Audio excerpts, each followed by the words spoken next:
Better Mornings Atlanta at 6 a.m. starts right now. And George Zimmerman may have been found not guilty over the weekend, but his legal troubles may not be over just yet. Coming up, we're going to speak to legal expert Giudice about the case and what may be next for Zimmerman. Also this morning, George Zimmerman is a free man right now after a jury found him not guilty in the shooting death of 17-year-old Trayvon Martin. And now the U.S. Justice Department must decide whether to file criminal civil rights charges against him. People have been protesting since the verdict came down. This morning, we have attorney Giudice here with us this morning. Ray, good to have you here. Let's talk about, I was a little surprised that the prosecution really didn't play up race in this case until closing arguments. And now you've got possible federal charges, civil rights charges against Zimmerman. The chances of that actually happening? I think there's a reasonable chance. Keep in mind, way back when, in the beginning of this case, the FBI launched an investigation to determine whether this was a hate crime, and they found that it was not. So that's a problem. I think the prosecutor's closing was very short on facts and very short on law and very emotional and sublimely went to race, as you well pointed out.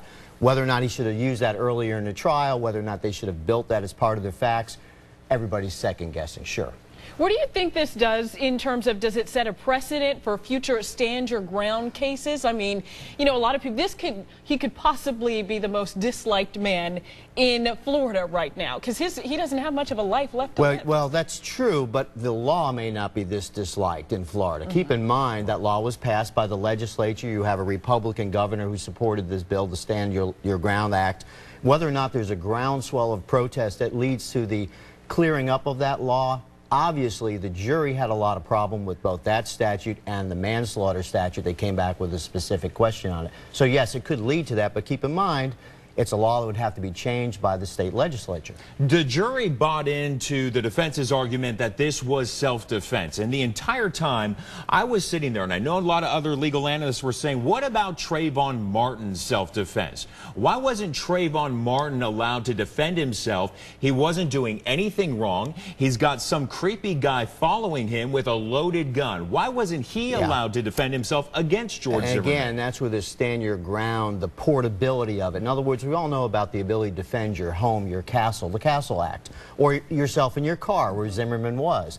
What happens when I follow you and then you perceive that as a threat, as Mr. Martin may have, that's right, and said, wait a second, I've got to flee or fight, I decide to fight, does that transfer? Right. The jury struggled with that. And they said it did transfer.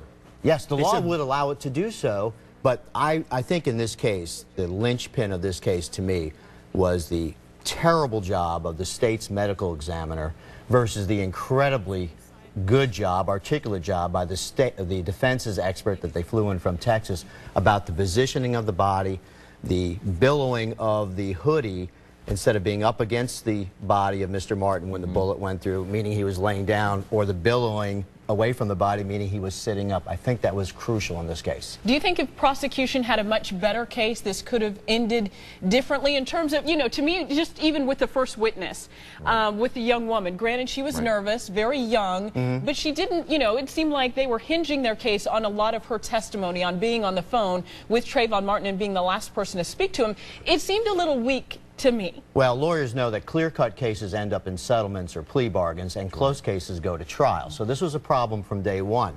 The state, to its credit, put everything up in its case.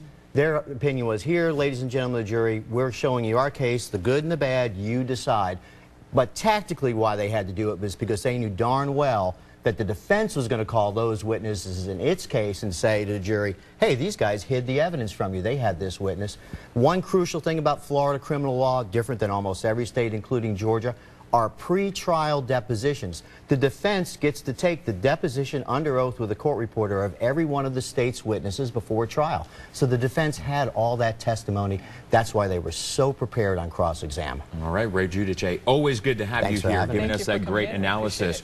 Of course, we want to let our viewers know you can always keep up to date with all the developments following George Zimmerman's acquittal on our website, cbsatlanta.com.